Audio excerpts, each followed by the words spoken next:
Hey guys, it is November 13th, Friday, 2009. I want to bring an update on the dollar. Haven't talked about the dollar in quite some time, and I'll post a link to Bloomberg talking about how the dollar is declining before report forecast, which is going to show some growth in Europe. So I expect some more dumping of the dollar. Right now, the dollar is hanging around 75.2. We reached some all-time lows in the last couple of sessions. And, guys, I'm telling you, like I've said in the past, I don't know how many videos now, the Dow is going to continue its crazy, path of around 10,000 or so. There's so much liquidity again in the markets, especially with the dropping dollar. You're going to have some inflation in the market. It's going to take more dollars to buy the same amount of stock, and that's part of it, but most of it is the fact that, the banks basically took your money and went to Wall Street. So we'll just continue this path, guys. I don't see any let up in the dollar.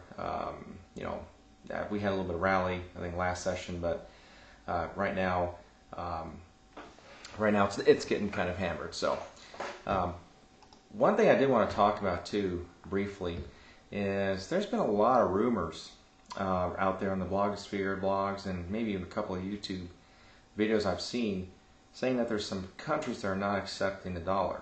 And, I don't have any specific information to dispel that rumor. I will, however, say this, ladies and gentlemen, if that was correct, if you had entire countries not accepting the dollar, the USDX would be in a lot worse shape than it is today. And typically, the relationship is this. Typically, the traders know beforehand when the dollar is going to be toast. I mean, you kind of liken that to the Dow too, people in the stock markets, right? Typically, traders have maybe some information or some, not foreknowledge, I don't want to say insider trades, but I don't want to go there, but typically they'll kind of have a feel for what perhaps would be coming. So you would expect in the US dollar markets too that traders would have a feel for what's coming, and then they would have an immediate sell-off. And because of the sell-off, then you'd expect the countries to not accept dollars. Now, I know there's some parts, maybe perhaps in Europe, other parts of the world, where some of the outlying parts of the country may not be accepting dollars, just more of a matter of convenience, because it's harder for them to trade their dollars for their, the local currency.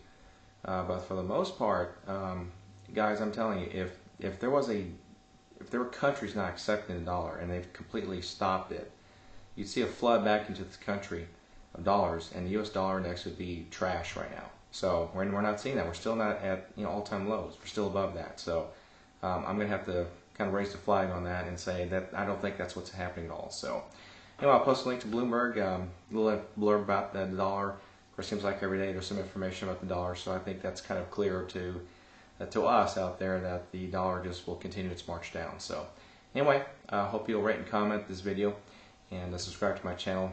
And it is Friday, so hopefully you guys have a terrific weekend. And we'll be talking to you guys probably sometime next week. Okay? Have a good one. Bye-bye now.